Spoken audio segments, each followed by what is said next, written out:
یہ جو بیمار ہو گئے ہیں، بیچارے پریشان ہیں، ان کی جان پر بنائیے، ان پر جو گندے نفرت آمیز فرقے واریت پر مبنی تبصرے کیے جا رہے ہیں، میں خدا سے، مالک سے، ایشور سے ان کو ڈرانا چاہتا ہوں۔ جو اینکرز ہیں،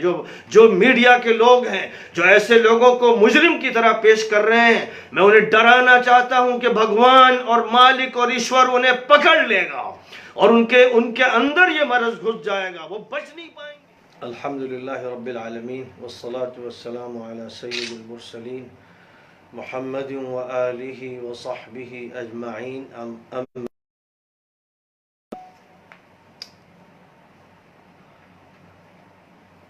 امت اسلامیہ کے فرزندوں سے خصوصی طور پر یہ خطاب ہے۔ آج پوری دنیا میں ایک وبا پھیلی ہوئی ہے، دنیا میں وبائیں پھیلتی رہی ہیں، لیکن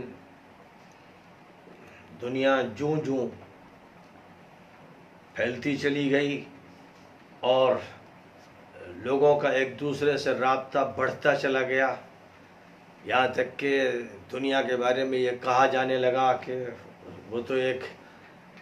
گاؤں ہے، پھر بات اور آگے بڑھی کہ بس یوں سمجھیے کہ ایک گھر ہے،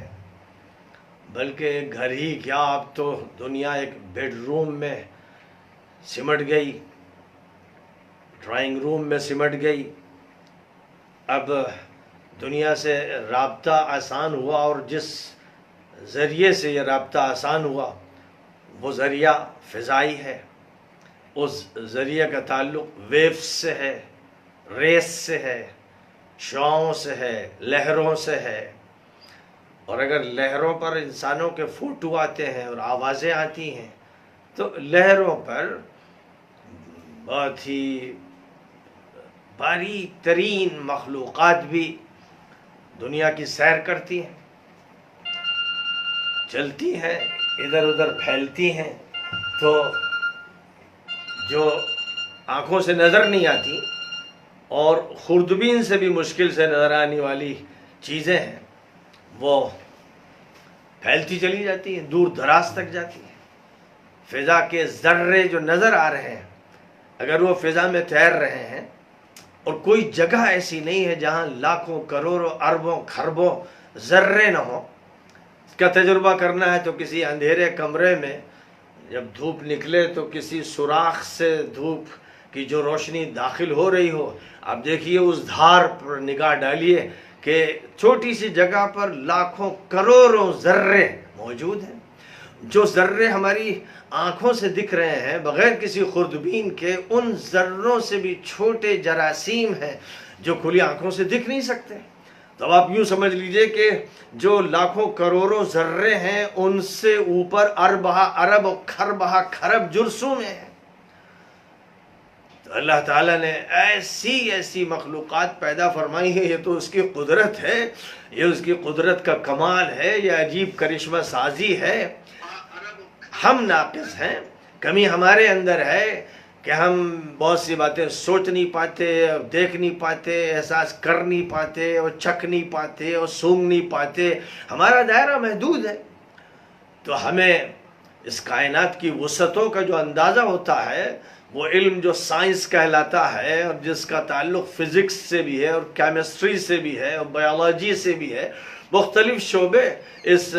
دنیا کے اور کائنات کے جو ہیں ان تک ہم علم کے ذریعے پہنچنے کی کوشش کرتے ہیں۔ اور علم کا مطلب یہ نہیں ہوتا کہ ہم نے آنکھوں سے دیکھ لیا۔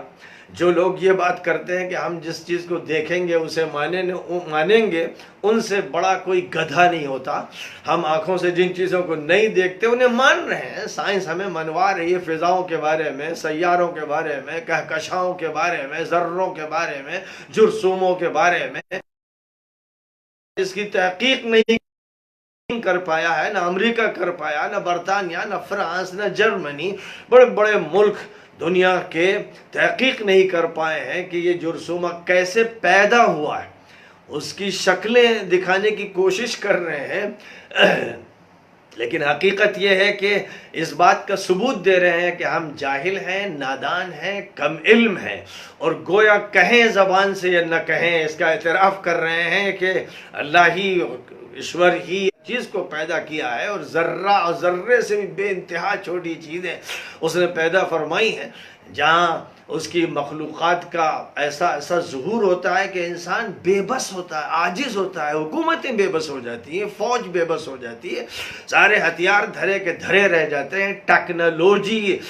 زمین پر ناک رگڑ دیتی ہے، اور اس وقت گویا زبان حال سے پوری دنیا کہہ رہی ہوتی ہے کہ جل اللہ، سبحان اللہ، اللہ اکبر، اللہ بڑا ہے، اللہ پاک ہے، اللہ کی عظمت کا کوئی مقابلہ نہیں۔ یہ وہ زبان حال سے کہتے ہیں، اور زبان قال سے اگرچہ انکار کر رہے ہوتے ہیں، کوئی کمیونسٹ بنا ہے، کوئی منکر بنا ہے، کوئی ملحد بنا ہے، کوئی دہریہ بنا ہے، وہ زبان سے بڑے بول بولتے ہیں اور اپنی جہالتوں کا ثبوت دیتے ہیں۔ قرآن کے الفاظ میں وَجَحَدُوا بِهَا وَاسْتَيْقَنَتْهَا أَنفُسُهُمْ ظُلْمًا وَعُلُوًّا،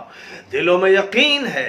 یقین کی چوٹ ہے، لیکن انکار کر رہے ہیں، زیادتی کرتے ہوئے، ظلم کرتے ہوئے، تکبر کی وجہ سے حقیقت کو ماننے کے لیے تیار نہیں۔ تو بہرحال یہ نظام الہی ہے جو اپنے کرشمے دکھاتا رہتا ہے۔ کوئی وبا ہو، کوئی بیماری ہو، خاص طور پر وہ بیماری جو متعدی ہوتی ہے، جو پھیلتی ہے، جو لگ جاتی ہے، ایسی بیماریوں کے بارے میں اسلام نے جو ہدایات دی ہیں وہ ایسی سائنٹیفک ہدایات ہیں کہ آج پوری دنیا اس وقت نبی پاک علیہ السلام کے حوالے دے رہی ہے۔ آج امریکہ ہو یا چائنا ہو، سب عمل کر رہے ہیں اس ہدایت پر جو حضرت محمد صلی اللہ علیہ وسلم نے انسانیت کو عطا فرمائی۔ ظاہر ہے کہ وہ ہدایت صرف مسلمانوں کے لیے نہیں ہے، وہ یہ بات تھی کہ جب وبا کا ذکر آیا تو نبی پاک علیہ السلام نے فرمایا کہ جہاں پر ایسی کوئی وبا پھیل جائے، مثلا پلیگ، طاعون پھیل جائے، یا آج کورونا وائرس ہے وہ بھی پلیگ کی طرح ہے یا ایڈز کی طرح ہے، تو یہ فرمایا گیا کہ صاحب لاک ڈاؤن کے سلسلے کو اختیار کرنا چاہیے، اور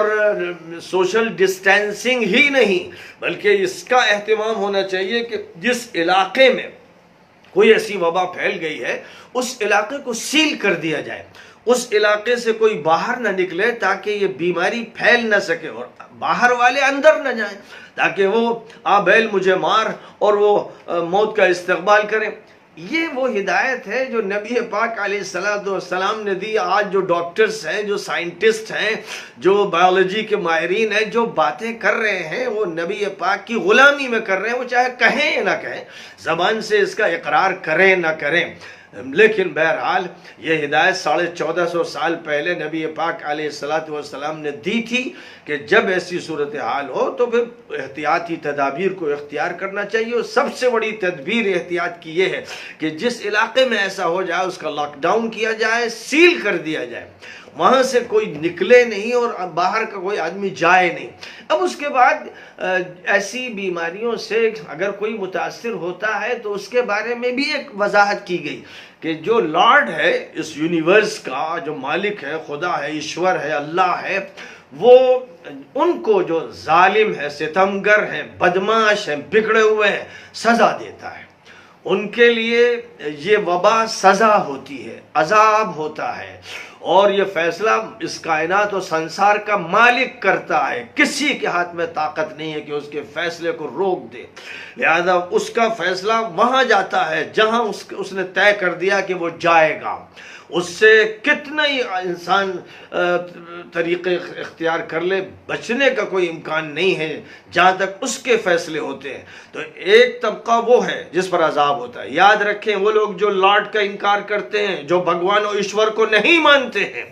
جو اس کی نعمتوں کا، اس کی قدرتوں کا، اس کی طاقتوں کا انکار کرتے ہیں، انہیں معلوم ہو جانا چاہیے کہ ایشور جب چاہے گا ان کو دبوچ لے گا، جب چاہے گا ان کو موت کے منہ میں پھینک دے گا۔ ان کے پاس طاقت نہیں ہے، وہ چاہتا ہے تو طوفان لاتا ہے، وہ سونامی برپا کرتا ہے، وہ زلزلے لے آتا ہے، تو وہ زمین جس کو کھود نہیں سکتا انسان، وہ اس طرح پھٹتی ہے کہ اس کے اندر پورا شہر دفن ہو جاتا ہے۔ تو یہ ہے وہ مالک جس کو پہچاننے کی ضرورت ہے۔ لیکن ساتھ ہی ساتھ یہ بتایا گیا کہ یہی وبا جو ظالموں کے لیے، ستمگروں کے لیے اور اللہ کے منکروں کے لیے عذاب ہوتی ہے، یہ اللہ کو ماننے والوں کے لیے، نرم دل رکھنے والوں کے لیے، اللہ کی عبادت کرنے والوں کے لیے، اس سے لو لگانے والوں کے لیے رحمت ہوتی ہے، مغفرت ہوتی ہے اور شہادت ہوتی ہے۔ نبی اکرم صلی اللہ علیہ وسلم نے جب طاعون کا پلیگ کا ذکر فرمایا تو یہ فرمایا کہ اللہ تعالیٰ نے ظالموں کو اس کے ذریعے سزائیں دی ہیں، لیکن جو مؤمن ہوگا، جو ماننے والا ہوگا، نیک ہوگا، اچھا انسان ہوگا، اس کے لیے اللہ تعالیٰ اس کو شہادت کا ذریعہ فرما دے گا۔ اہل ایمان کے لیے، ماننے والوں کے لیے اس سے شہادت کا مقام حاصل ہوگا، اسے شہید کہیں گے۔ تو اب یہ سمجھ لینا چاہیے کہ جب یہ ہدایت فرمائی گئی اور اس کے بعد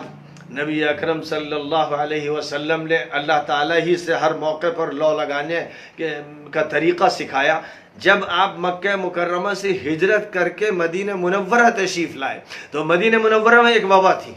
بخار کی۔ مدینہ منورہ میں بخار کی وبا تھی۔ اب جو لوگ وہاں رہتے تھے وہ تو ایڈجسٹ اس کے ساتھ کیے ہوئے تھے، لیکن مکے والے آئے تو بیمار ہونے لگے۔ ابو بکر صدیق بیمار ہو گئے، حضرت بلال بیمار ہو گئے، بستر پہ پڑے ہوئے اور بس اللہ سے دعا کر رہے ہیں، یا اللہ اس مصیبت کو ٹال دے۔ نبی اکرم صلی اللہ علیہ وسلم نے، حدیث کی کتابوں میں لکھا ہوا ہے، حضرت عائشہ صدیقہ رضی اللہ تعالی عنہ یہ روایت کرتی ہیں کہ حضور صلی اللہ علیہ وسلم جب مدینہ منورہ ہجرت کر کے تشریف لائے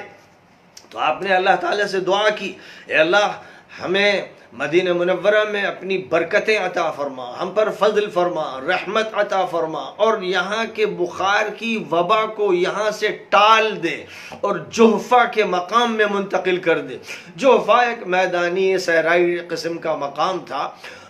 جہاں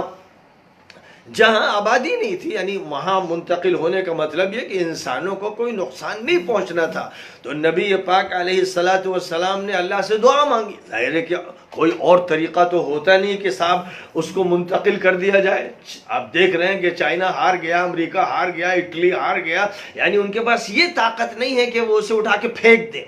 بس وہ پریشان رہتے ہیں اور علاج کرتے ہیں اور دواؤں کی فکر میں رہتے ہیں اور ویکسین تیار کرنے کی فکر میں رہتے ہیں۔ نبی کو جو مقام اللہ کے یہاں حاصل ہوتا ہے وہ اتنا بڑا ہوتا ہے کہ نبی کی دعائیں قبول ہوتی ہیں جب اللہ چاہتا ہے، کسی بات کو نہیں بھی قبول کرتا۔ لیکن نبی پاک علیہ السلام نے یہ دعا فرمائی، اے اللہ مدینے کے بخار کی وبا کو منتقل فرما دے جوفہ کے علاقے میں۔ اب آپ دیکھیے حضرت عبداللہ ابن عمر رضی اللہ تعالی عنہ یہ فرماتے ہیں کہ میں ایک مرتبہ علاقے سے، ایک دور دراز علاقے سے آ رہا تھا مدینہ منورہ، تو میں نے ایک بوڑھی عورت دیکھی، ایک بڑھیا دیکھی کہ جو مدینہ منورہ سے اس طرح جا رہی ہے کہ بال اس کے سر کے بالکل بکھرے ہوئے ہیں، اور اس کے بعد پھر وہ جوفہ کے علاقے میں چلی گئی۔ تو اس کی تعبیر یہ فرمائی گئی کہ یہ اصلاً وہی وبا تھی جس کو اللہ تعالیٰ نے ایک بڑھیا کی شکل میں دکھا دیا۔ یعنی بعض وقت ایسا ہوتا ہے کہ کوئی چیز کوئی شکل اختیار کر لیتی ہے، یہ خوابوں کی دنیا یا کبھی کبھی مشاہدات کی دنیا میں ایسا ہوتا ہے۔ جو لوگ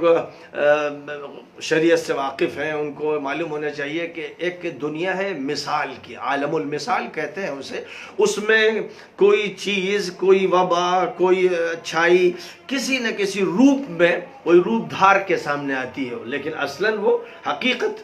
کچھ دوسری ہوتی ہے۔ تو یہاں پر حضرت عبداللہ ابن عمر کا یہ کہنا ہے کہ میں نے ایک بکھرے بالوں والی بڑھیا دیکھی، یعنی جیسے کوئی مصیبت زدہ ہو، اور اس کے بعد یہ معلوم ہوا، نبی پاک علیہ السلام نے بتایا کہ یہ وبا اللہ نے یوں اس شکل میں ٹال دی، وہ مدینے سے یہ وبا ختم ہو گئی۔ پھر حضرت بلال ٹھیک ہو گئے، حضرت ابو بکر ٹھیک ہو گئے، جو لوگ بھی بخار میں مبتلا ہوئے تھے ان سب کی صحت واپس آ گئی۔ ایک تو یہ واقعہ ذہن میں رہنا چاہیے کہ نبی پاک علیہ السلام نے کیا عمل کیا۔ تمام ایمان والوں کو، تمام انسانوں کو اللہ سے، ایشور سے، مالک سے لو لگانا چاہیے کہ اے مالک، اے ایشور، اے گاڈ، اے اللہ ہماری حفاظت فرما، تو ہی قادر ہے، قدرت تیرے ہاتھ میں۔ یہ ہندوؤں کو بھی کہنا ہے، مسلمانوں کو کہنا ہے، دنیا کے ہر انسان کو کہنا ہے۔ میں نے پہلے بھی کہا تھا کہ جب تک ٹرمپ اور جب تک پوتن اور جب تک دنیا کے صدور اللہ کے سامنے ناک رگڑ نہیں دیں گے وہ کامیاب نہیں ہو سکتے، کتنی ٹیکنالوجی اختیار کر لیں۔ ایک یہ حقیقت ہے۔ اب سن 18 ہجری میں جب حضرت عمر کی خلافت تھی، شام کی سرزمین میں، خاص طور پر فلسطین میں ایک علاقہ رملہ ہے اور ایک شہر القدس ہے۔ شہر القدس اور رملہ کے بیچ میں ایک چھوٹا سا شہر تھا امواس۔ وہاں پلیگ پھیلا، طاعون، بڑی خطرناک بیماری ہے، بڑی متعدی بیماری ہے، بس جیسے کرونا وائرس، جیسے کرونا وائرس۔ اب وہی جو انہیں پہلے تمہید کی کہ آج کیونکہ آپ نے دنیا کو بہت پھیلا بھی دیا اور سمیٹ بھی دیا، اب یہ ہے کہ کہیں پر کوئی واقعہ ہوتا ہے اور سیکنڈوں میں دوسری جگہ اس کی معلومات ہو جاتی ہیں۔ اب معلومات جو ہو جاتی ہیں کوئی غیب سے نہیں ہوتی، معلومات اس طرح ہوتی ہیں کہ جو ویوز ہیں، جو ریز ہیں، یعنی فضا کے اندر جو لہریں ہیں، جن لہروں میں کروڑ جرثومیں ہیں، جن میں ذرے ہیں جو فضا میں تیر رہے ہیں، اور انسان کی شکل وہ بھی ظاہر ہے کہ ذروں سے بنتی ہے، وہ تیر رہی ہے۔ تو جب یہ آپ کو فوٹو نظر آ رہے ہیں، جو لوگ ٹی وی بیٹھے دیکھ رہے ہیں اور سیریل دیکھ رہے ہیں اور بڑا مزہ لے رہے ہیں، ان کو معلوم ہونا چاہیے کہ اسی ٹی وی کے ذریعے سے اور لہروں کے ذریعے سے جرثومے، چھوٹے چھوٹے جرمز، چھوٹے چھوٹے وہ کیڑے بھی آ جائیں گے جو تمہارے اس ٹی وی کے کمرے کو تباہ کر دیں گے۔ اس لیے یاد رکھیے کہ اگر کوئی یہ سمجھتا ہے کہ صرف سوشل ڈسٹینسنگ سے وہ اپنے کو بچا لے گا تو وہ دھوکے میں ہے۔ اگر بچاتا تو چین اپنے کو بچا لیتا۔ سب سے پہلے چین کو یہ بات نومبر میں معلوم ہو گئی تھی، لیکن وہ اپنے کو بچا نہیں سکا، اور جتنے اعلانات کیے گئے چین کے بارے میں کہ اتنی اموات ہوئی، غلط ہے۔ امریکہ اسے ماننے کو تیار نہیں، یورپ اس کو ماننے کو تیار نہیں۔ دنیا اب متفق ہو گئی کہ چین جھوٹ بولتا رہا، اور چین میں جو لوگوں کی اموات ہوئی ہیں وہ بہت بڑی تعداد میں ہوئی ہیں، حقائق کو چھپایا گیا ہے۔ اور اسی طرح یہ کہ یہ بیماری، یہ کورونا کہاں سے آیا؟ لیبارٹری سے آیا یا یہ بغیر کسی لیبارٹری کے تجربے کے آیا؟ کہاں سے آیا؟ مالک نے کہاں سے اس کو وجود عطا کیا؟ کوئی آپ تھے مختلف جراثیم پر، آپ بایولوجی کے بات کر رہے تھے، اس کے نتیجے میں اللہ کی مخلوق، اس میں دخل کسی کو نہیں ہے۔ ظاہر ہے کہ تجربے آپ کر رہے تھے تو گویا جو اللہ کی غیر مرئی، جو دیکھی جانے والی مخلوقات نہیں ہیں، ان کو آپ خوردبینوں سے دیکھ دیکھ کر تجربے کر رہے تھے۔ بیماری کیسے پھیلائی جائے، ویکسین کیسے بنائے جائیں۔ اب تو سب کے سامنے جو لیبارٹری ہے چائنا کی، وہ اس کے فوٹو آ رہے ہیں، اس کے فوٹوز آ رہے ہیں، اور ٹرمپ صاحب کا یہ کہنا ہے کہ یہ لیبارٹری سے آئی ہے، یعنی چائنا میں جو تجربے کیے جا رہے تھے دنیا کی تباہی کے لیے، وہیں سے یہ تباہی پھیلی ہے۔ تو پورا اس وقت جو بلیمنگ ہے، جو امریکہ اور یورپ کی طرف سے الزام لگ رہا ہے، وہ چائنا پہ لگ رہا ہے۔ تو یہ الزام آپس میں جو ایک دوسرے پر لگا رہے ہیں، یہ جانے اور ان کا انجام جو ہے وہ سامنے آئے گا۔ لیکن بہرحال یہ نہیں تحقیق ہو پائی کہ یہ مرض کہاں سے شروع ہوا۔ یہ کہا جا رہا ہے کہ ایک عورت سے شروع ہوا، اب اس عورت کو کہاں سے لگا، پھر اس عورت سے دوسروں میں کیسے منتقل ہوا، کہانیاں ہیں، اور ان کہانیوں کی ابھی کوئی تحقیق نہیں ہے۔ اس لیے دنیا کے جو بڑے بڑے ادارے ہیں، مخابراتی ادارے، انٹیلیجنس کے ادارے فیل ہو چکے ہیں، اور امریکہ سے زیادہ ترقی یافتہ کوئی ملک نہیں، اس میں کوئی شک نہیں۔ وہ سپر پاور ہے، اس کے پاس زبردست ٹیکنالوجی ہے، اور اس کی ٹیکنالوجی کو دیکھنا ہے تو اس کے ہتھیار کو دیکھیے۔ وہ دنیا کے کسی ملک کو دبوچنا چاہے، مارنا چاہے تو اپنے ہتھیاروں سے تباہ کر دے اور مار کے رکھ دے، لیکن اس وقت حالت اس کی یہ ہے کہ وہ گھٹنوں کے بل گرا پڑا ہوا ہے، ماتھا اس کی زمین میں رگڑ رہا ہے۔ ایک ایک دن میں 5000 لوگوں کی لاشیں ہیں، لاشوں کو دفنانے کے لیے زمین نہیں ہے، زمین کھودنے والے افراد نہیں ہے۔ یہ وہ صورتحال ہے۔ اب ایسی صورتحال میں جو اہل اسلام ہیں انہیں پہلے تو اللہ پر اپنے ایمان کو تازہ کرنا چاہیے، مضبوط کرنا چاہیے، اور یہ کہنا چاہیے کہ واقعی وہ اللہ ہے جس کی کبریائی کے سامنے دنیا کی تمام طاقتیں زیر ہو گئی ہیں۔ اللہ نے دکھا دیا اپنا جلوہ کہ اس کے ہاتھ میں ہے ساری باغ ڈور۔ اب اس حقیقت کو یاد رکھنا چاہیے۔ پھر دوسری یہ حقیقت کہ نبی پاک علیہ السلام نے فرمایا کہ یہ جو وبائیں ہوتی ان میں جو ایمان والا نیک انسان متاثر ہو جاتا ہے وہ شہید ہوتا ہے۔ اس لیے میں تمام چاہتا ہوں کہ جس طرح ڈاکٹرز اور نرسیں خدمت کرتی ہیں ہاسپٹلز میں، جو بیمار ہو رہے ہیں، کون ہے جو ان کو دیکھ رہا ہے؟ ظاہر ہے کہ ڈاکٹرز دیکھ رہے ہیں۔ اب جب ڈاکٹرز دیکھ رہے ہیں اور نرسیں دیکھ رہی ہیں تو وہ ایک بڑی قربانی دے رہے ہیں، اور ان کی قربانی کا استقبال ہونا چاہیے۔ وہ خدمت کر رہے ہیں اور بلا تفریق خدمت کر رہے ہیں۔ تو جب وہ یہ خدمت کر رہے ہیں تو گھر میں خدا نخواستہ کسی فرد پر تاثر ہو جاتا ہے، بیماری اس کو لگ جاتی ہے، تو گھر والے اس سے بچنا شروع کر دیں، یہ ظلم ہے، یہ ذاتی ہے، یہ بد اخلاقی ہے، یہ خدا کے دین کے ساتھ مذاق ہے۔ وہی کرنا چاہیے گھر والوں کو جو ڈاکٹرز کر رہے ہیں۔ لہذا جو اس سلسلے میں لباس استعمال کیا جاتا ہے اور اس میں جس طرح ماسک کو پہننے کا اہتمام کیا جاتا ہے، جو احتیاطی تدابیر ہاسپٹلز میں ہوتی ہیں وہ گھر میں اختیار کی جائے۔ لہذا کوئی بدسلوکی اس شخص کے ساتھ نہ ہو جو بیماری میں مبتلا ہو گیا ہے، اس کے ساتھ نرمی کی بات کی جائے، اس کے ساتھ محبت کی بات کی جائے، اس کا اکرام کیا جائے، اس کے ساتھ ایسی کوئی بات نہ کی جائے اور اس کے بارے میں کوئی ایسی بات نہ کی جائے جس سے یہ لگے جیسے خدا نہ خواستہ یہ چور ہے، یہ ڈکیت ہے، یہ مجرم ہے۔ جن لوگوں نے ان کے بارے میں اس طرح تبصرے کیے جو بیمار ہو گئے ہیں، بیچارے پریشان ہیں، ان کی جان پر بنائی ہے، ان پر جو گندے نفرت آمیز فرقے واریت پر مبنی تبصرے کیے جا رہے ہیں، میں خدا سے، مالک سے، ایشور سے ان کو ڈرانا چاہتا ہوں۔ جو اینکرز ہیں، جو میڈیا کے لوگ ہیں، جو ایسے لوگوں کو مجرم کی طرح پیش کر رہے ہیں، میں انہیں ڈرانا چاہتا ہوں کہ بھگوان اور مالک اور ایشور انہیں پکڑ لے گا اور ان کے اندر یہ مرض گھس جائے گا، وہ بچ نہیں پائیں گے، ایشور کی پکڑ سے بچ نہیں پائیں گے۔ لہذا بد تہذیبی، بے ادبی، بد اخلاقی، مجرمانہ گفتگو، نفرت آمیز باتیں اور فرقہ واریت کی باتیں چھوڑنی پڑیں گی۔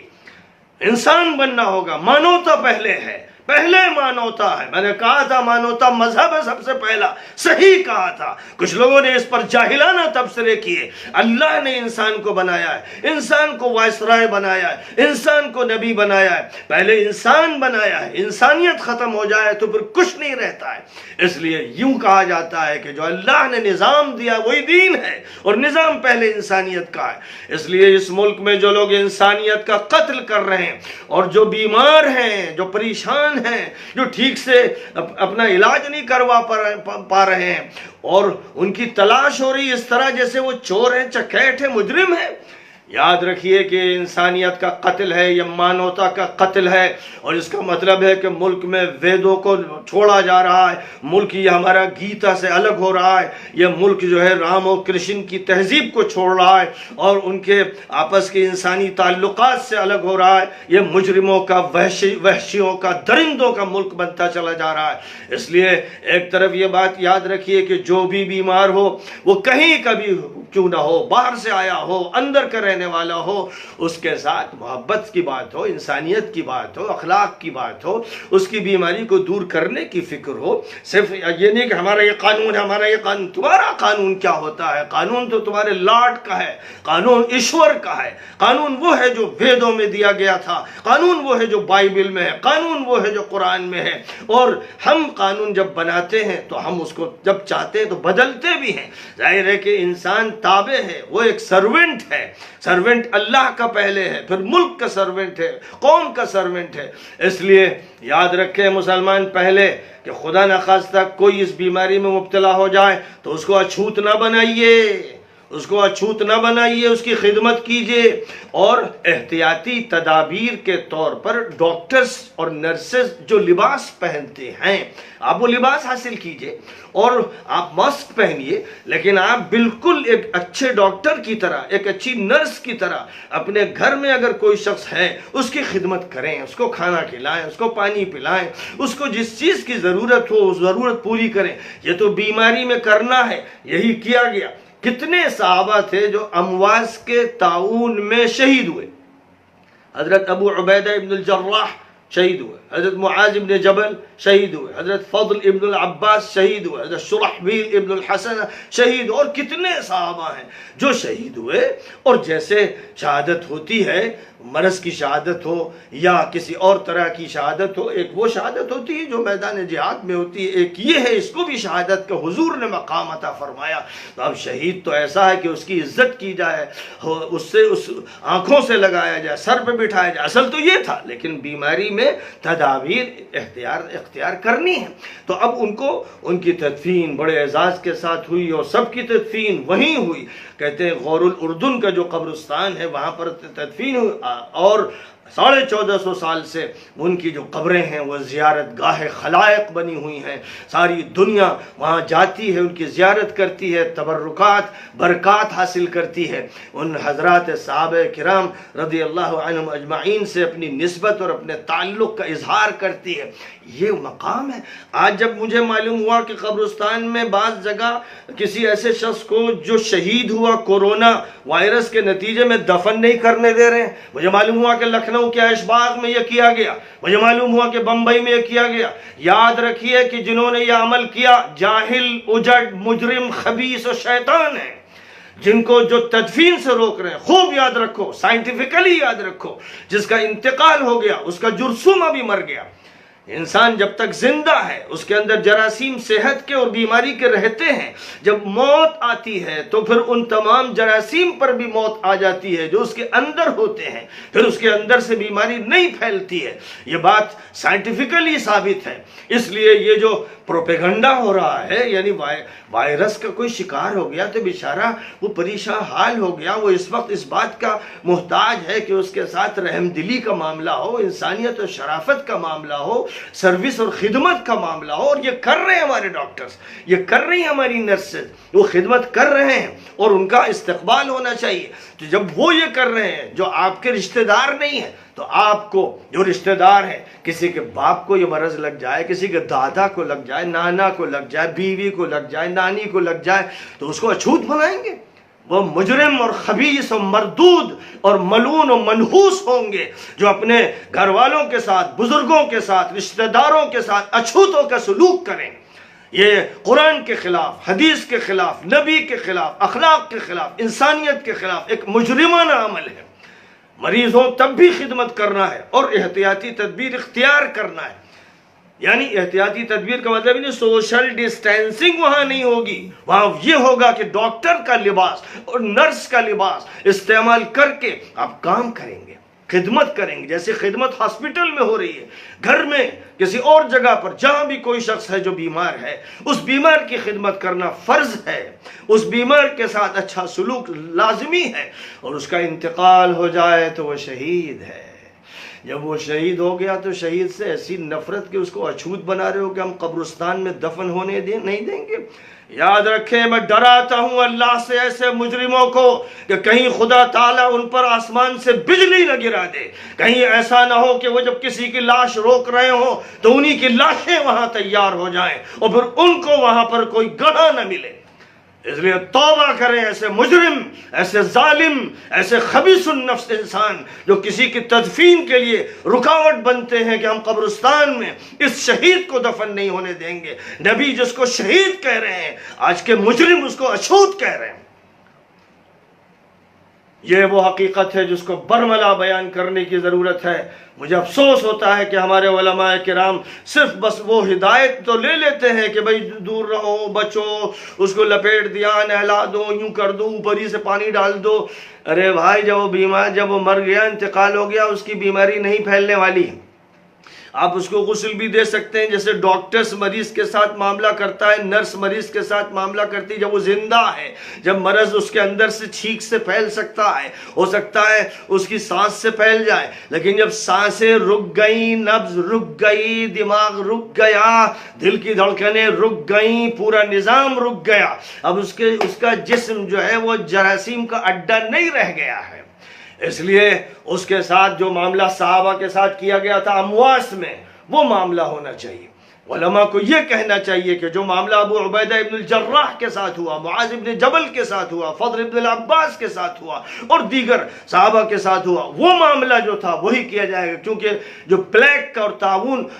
تعاون ہے، جو مرض تعاون کہلاتا ہے، وہ بے انتہا خطرناک ہے۔ حضرت عمر رضی اللہ تعالیٰ عنہ شام جب گئے تھے اور امواس میں طاعون پھیلا ہوا تھا تو فرمایا کہ میں وہاں نہیں جاؤں گا کیونکہ اپنے کو بیماری میں مبتلا کرنے کا جواز نہیں ہے۔ اور حضرت عبد الرحمن ابن عوف نے اس وقت حدیث سنائی حضور اکرم صلی اللہ علیہ وسلم کی کہ اگر اس طرح کی صورتحال ہو تو لاک ڈاؤن کیا جائے، سیل کر دیا جائے اس علاقے کو، وہاں سے کوئی باہر نہ نکلے، باہر کا کوئی اندر نہ جائے۔ یہ بات یہ چائنا کہہ رہا ہے، یہ امریکہ کہہ رہا ہے، یہ سائنٹسٹ کہہ رہے ہیں، یہ ڈاکٹرز کہہ رہے ہیں، یہ حضور کے قدموں کی گرد نہیں ہے۔ حضور سے بڑا کوئی سائنسدان ہی گزرا۔ حضور نے اسلام اور سائنس کو اس طرح سے جوڑ کر امت کے سامنے پیش کیا ہے کہ کبھی حقیقت اور فیکٹ میں اور حدیث میں کوئی ٹکراؤ نہیں ہوتا ہے۔ جو لوگ ان کے درمیان فاصلے بتاتے ہیں جاہل ہیں۔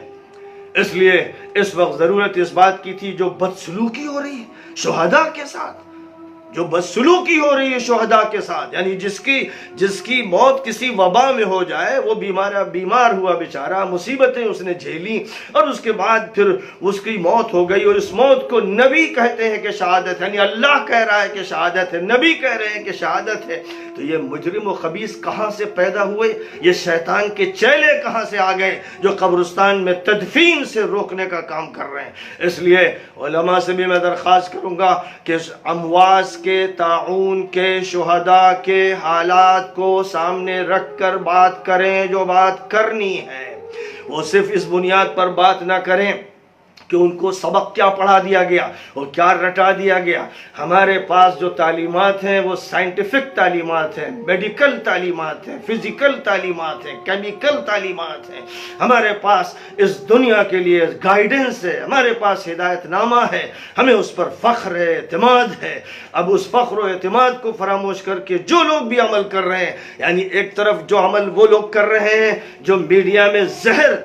ڈال رہے ہیں، اس کو فرقہ واریت سے بھر رہے ہیں، انسانیت کو فراموش کر کے درندے بن رہے ہیں، ان سے بھگوان ایشور نمٹے گا۔ میں خدا کی قسم، ایشور کی قسم کھا کے کہتا ہوں، وہ اچھی حالت میں نہیں رہیں گے، ان پر تباہی مسلط ہو کے رہے گی۔ لیکن مسلمان وہ بھی یہ حرکت کرنے لگے کہ اچھوت بنا دیں، تو پھر یاد رکھو کہ پھر یہ شیطان کے چیلے مجرم مسلمان ہونے کے لائق نہیں ہے۔ اس لیے پوری قوت کے ساتھ اس بات کی وضاحت کرنے کی ضرورت میں نے محسوس کی۔ آپ کے سامنے میں نے حدیثیں بھی پیش کی، حضرت عائشہ کی حدیث بھی پیش کی، حضرت ابن عمر کی حدیث پیش کی، طاعون امواس کا حوالہ دیا، حضرت عمر کے موقف کا حوالہ دیا، عبد الرحمن ابن عوف کی حدیث کا حوالہ دیا رضی اللہ عنہم اجمعین۔ اللہ تعالی ہم سب کو صحیح سمجھ عطا فرمائے اور اعتماد عطا فرمائے، بھروسہ عطا فرمائے۔ حالات سے مت گھبرائیے، مت ڈریے، ہمت کے ساتھ مقابلہ کیجئے، مرض کا مقابلہ کیجئے، فتنوں کا مقابلہ کیجئے،